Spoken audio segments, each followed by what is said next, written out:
Kembali bersama kami di Market Buzz pemirsa. Mari kita simak terlebih dahulu pergerakan IHSG di sesi pertama pembukaan pada pagi hari ini, di mana IHSG terlihat menguat tipis di 0,31% ke level 5.898,95. Adapun dari top gainers pemirsa ada TPIA, DSSA, Raja, BRPT dan juga PTRO. Sementara top losers ada Antam, Aman Mineral, BNBR, MDKA dan juga TINS. Dari pergerakan sektoral pemirsa, transportasi memimpin penguatan di 2,12%, disusul finance di 0,51%, sementara basic industri melemah di 0,47%, industri juga melemah di 0,3%. Dan dari pergerakan bursa Asia pemirsa,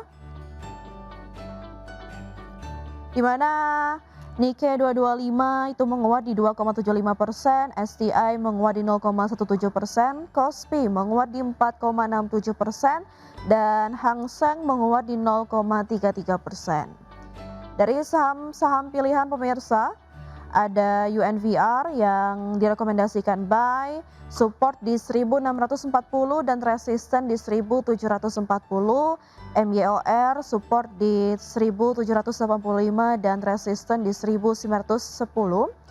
Dan terakhir ada BFIN yang support di 690 dan resisten di 740.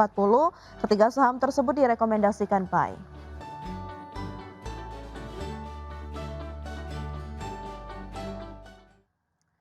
Mas Torik, kita beralih ke saham-saham pilihan. Yang pertama ada saham UNVR atau Unilever ya, yang direkomendasikan buy. Bagaimana analisis Anda, Mas? Oke, jadi memang pada perdagangan terakhir Unilever ini mengalami penguatan ya di 1,81% di level 1685. Nah, Unilever ini melanjutkan fase rebound ya dari area support kuat di kisaran 1640. Nah, harga perdagangan terakhir itu kan memang bergerak di atas EMA 5. Cuma memang pada saat ini ada sedikit perlawanan ya dari sisi pergerakan sahamnya ya. Saat ini kebetulan Unilever lagi menguji level area support dinamiknya EMA 5 dan EMA 10 itu berada di kisaran 1668 sampai dengan 1674. Jadi saya rasa memang pergerakan Unilever ini masih cukup kuat ya jika pada saat closing nanti ditutup tidak di bawah 1620. Nah, tentu ini masih ada potensi mengalami penguatan lebih lanjut ya. Saya batasi kalau misalkan teman-teman mau coba trading buy di kisaran 1650, maka ada potensial pergerakan menuju level 1700 sampai dengan 1750. Itu untuk Unilever. Baik, untuk Unilever, term investasinya jangka pendek, menengah, atau panjang, Mas Torik? Melihat kondisi pasar yang masih volatile ini, saya sarankan untuk jangka pendek terlebih dahulu ya. Kecuali memang teman-teman sudah melakukan screening baik secara teknikal maupun fundamental, tentu sektor consumer ini masuk ke sektor yang cenderung defensif ya. Jadi makanya sebenarnya tidak begitu pengaruh ketika terjadinya eskalasi geopolitik yang kembali memanas. Jadi makanya sebenarnya Unilever ini masih cocok untuk jangka menengah hingga jangka panjang. Cuma yang saya rekomendasikan bersifat jangka pendek terlebih dahulu, Mbak. Baik, Mas Torik, selanjutnya kita beralih ke saham pilihan yang kedua, yaitu MYOR yang direkomendasikan buy juga. Analisis Anda, Mas? Jadi sebenarnya untuk MYOR ini masih cukup menarik ya. Secara jangka menengah memang pergerakannya itu cenderung sideways. Pada perdagangan tanggal 19 Juni ini sempat berusaha untuk melakukan breakout resistance klasik ya di level 1910, dan ternyata pada hari esoknya ini terjadi pembalikan arah tren. Nah, saat ini MYOR ini sedang menguji area resistensinya kembali di level 1910 dan area support dynamicnya di kisaran 1820 sampai dengan 1820 sampai dengan 1840. Jadi masih cukup menarik ya untuk teman-teman coba trading buy, karena jika nantinya berhasil kembali ya untuk menembus area resistance 1910, maka masih ada potensial untuk MYOR ini berada di kisaran 2000 sampai dengan 2020. Seperti itu untuk MYOR. Oke, selanjutnya ada saham BFIN. Support di Ya. 710 dan resisten di 740 dan direkomendasikan buy.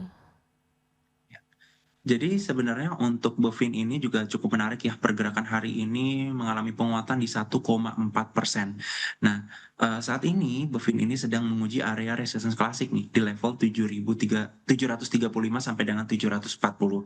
Nah, tentu ini masih cukup menarik ya untuk saham, Bovin, cuma memang dalam kategori high risk ya. Kenapa? Karena dilihat dari pergerakannya selama beberapa bulan terakhir saja, pergerakan ini cukup volatile. Jadi ketika teman-teman sudah cukup nih melakukan sudah cukup terkait, capital gain-nya, teman-teman bisa langsung jual ya di kisaran 735 sampai dengan 740. Cuma memang, ketika berhasil tembus resistance klasik di level 735 sampai dengan 740, masih ada potensial bahwa Bovin ini pergerakannya akan menuju level 760 sampai dengan 800, seiring pergerakan sideways, pada tanggal 20 sampai dengan 22 April tahun 2026 kemarin. Seperti itu, Mbak. Baik, itu dia pemirsa 3 saham pilihan yang direkomendasikan yaitu Unilever, Emyor, Bevin, dan lagi-lagi keputusan tetap ada di tangan pemirsa Dex Channel. Dan Mas Tori, pertanyaan terakhir mungkin terkait proyeksi pergerakan IHSG di sepanjang hari ini bagaimana? Oke, untuk pergerakan IHSG, saat ini kan memang mengalami penguatan ya di 0,41%. Nah, sebenarnya kalau misalkan dilihat secara teknikal, masih ada potensial bahwa IHSG ini mengalami penguatan sampai dengan 6.023. Kenapa bisa saya katakan seperti itu?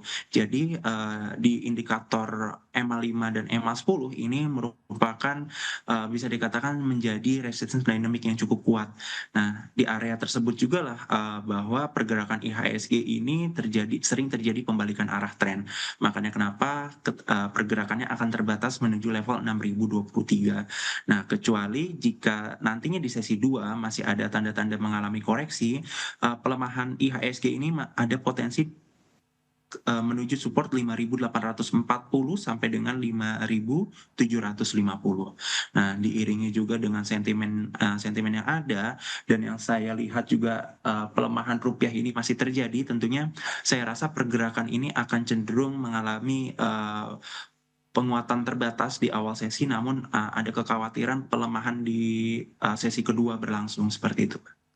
Baik, terima kasih Mas Torik Fadila selaku Siap. Research Analyst PT Bumi Putra Sekuritas. Semoga pembahasan hari ini dapat jadi referensi dan juga sumber informasi bagi pemirsa Dex Channel. Terima kasih Mas Torik, sampai ketemu lagi dan sehat selalu. Siap, sama-sama, terima kasih. Dan pemirsa selanjutnya saya akan mengundang lagi rekan saya Wiki Adrian. Wiki, ada informasi apa selanjutnya? Ya, Vina dan juga pemirsa saja berikut ini kami akan hadir terkait dengan informasi RUPST PT Jasa Armada Indonesia Tbk yang menyetujui pembagian dividen tunai tahun buku 2025 sebesar 125,51 miliar rupiah. Informasinya usai jeda berikut, tetap sama kami.